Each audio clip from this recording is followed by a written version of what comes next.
Hi, this is Carl Leopson at the University of Arizona, and this is SERP 590 Spring 2019 Single Subject Research Design. And this is a video where I'm going to walk you through briefly just what the schedule looks like in general and how to read it. Although I would tell you that you can do the same at the website. Let's take a look at how it's organized. I try to keep the website pretty clean and well organized to help you understand what to do piece by piece. This is the 12th, 13th year I've taught the single subject design course, and it's probably maybe the 8th year that I've taught it online. So I think we've gotten pretty good at it. Always open to suggestions for improvement and open to helping you out. So if you take a look, the course runs by weeks, but to be honest with you, some people have just moved on ahead, and I'm okay with that as long as you're not outpacing our grading your discussion posts, because we're building your proposal piece by piece. We don't want, you can't go running off with a research question that's not going to work, creating the rest of your proposal. Same thing, you can't really go off on the rest of your proposal if you have an independent variable or dependent variable that's not properly defined. So we need to do all those piece by piece. But if you do all of these activities here in week one, and all the discussion posts, and you've had us grade them all, and you feel like you're ready to move on, just ask and go ahead and move on to week two. All right. I had some folks get pretty far in. That's one way that some people have managed to not have to pull an incomplete. They knew that they could get a lot done early in the semester. The thing I would encourage you not to do, the people who don't do well in this course are people who, for one reason or another, fall behind. So while I don't mind if you go ahead, if you're falling behind, we'll try to give you a little nudge and help you get going and ask you what we can do to get you going. And if you find yourself falling behind, you make sure to ask us, and we will help figure out how to get you going. Okay. So there will be readings each week. There will be videos like these. A lot of the videos, most of them, almost all of them, will be from some prior years. I don't re-record videos every semester because video analysis of single subject research design isn't changing. It's the same as it was when I recorded those videos, and I took a lot of care in doing those, and I think they're right on, spot on. So just let me know if you think there's a need for an updated video, then I will look into that for you. Okay. So you can see here that there are lots of readings. Only one of them is out of the textbook. There are extended readings usually. Sometimes I select those for you, and they're classic readings. You can see in the first week you get your choice of reading Bear, and then Bear again, Tawney and Gast, or Skinner. And I think each of those is really interesting.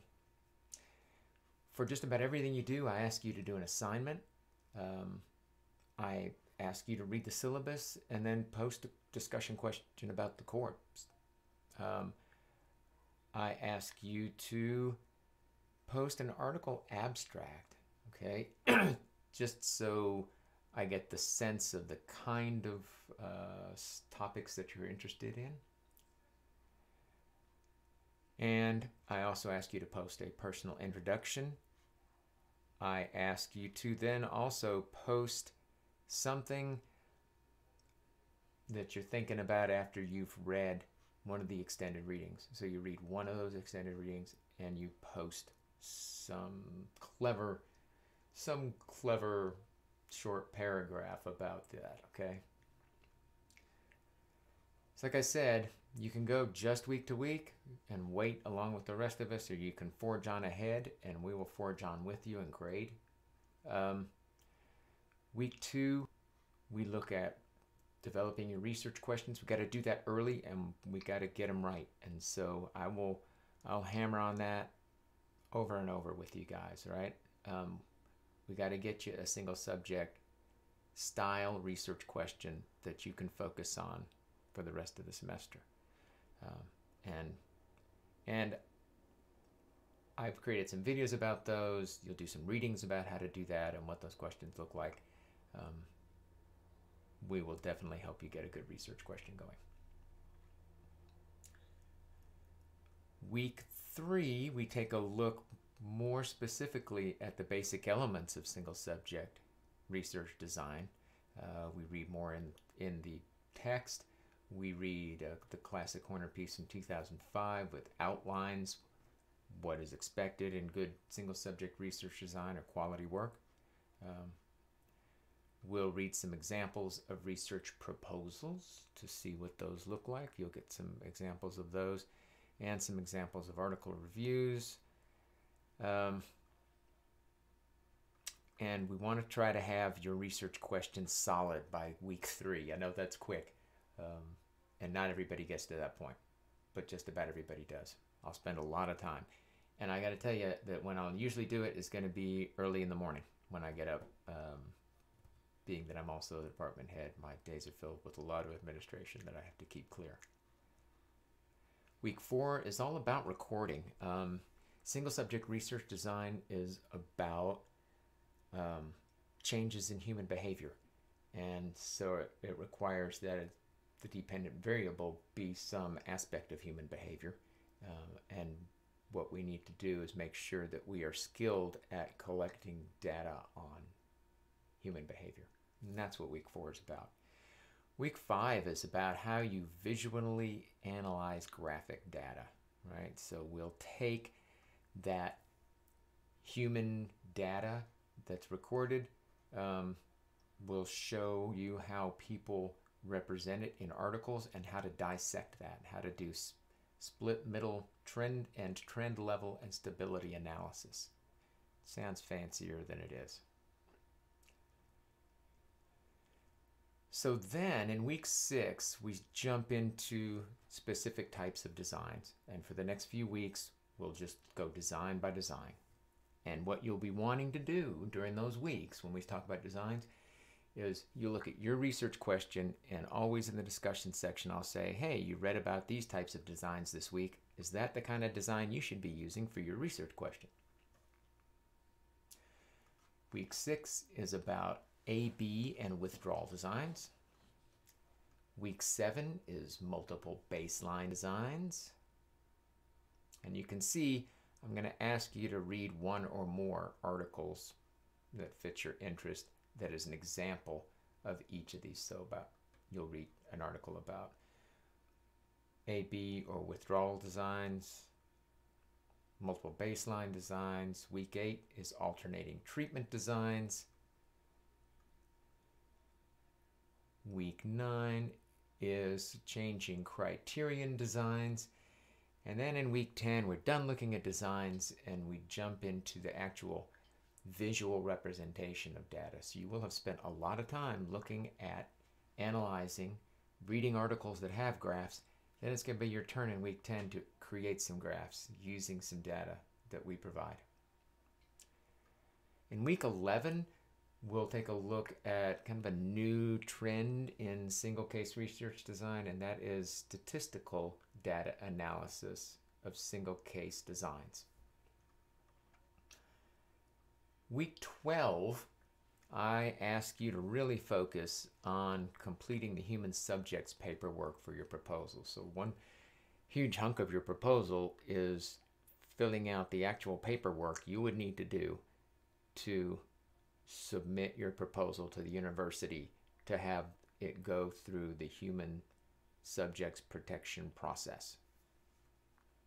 And we, again, I don't expect you to get every single piece of this spot on, and if you get out of this course and you really want to do your proposal, you'll sit down and you'll hammer this whole thing out again with an advisor to make sure that it's all rock solid. What we're giving you is the first shot at completing these documents to get a taste of it and understand how it's done. Week 13, we're going to talk a little bit about selecting designs, and we will be doing some peer review of proposals. So once your proposals are pretty far along, like in week 13, they better be pretty far along, okay? You'll be pulling all those pieces back together, turning into a fully fleshed out proposal. We will share them with each other so that you can get feedback from your peers. Week 14 and 15 are to be spent in completing anything that you haven't done and in completing your proposal. And frankly, it looks like there's nothing to do. There's a bunch going on here, I can tell you, because there are so many of you, and each of you is going to have distinct issues with your own design within your proposal to hammer out and to work on. So I think it actually ends up being time really well spent. Proposals will be due on May 3rd. Okay, May 3rd. Proposals are due, and anything that hasn't already been turned in would be due on May 3rd.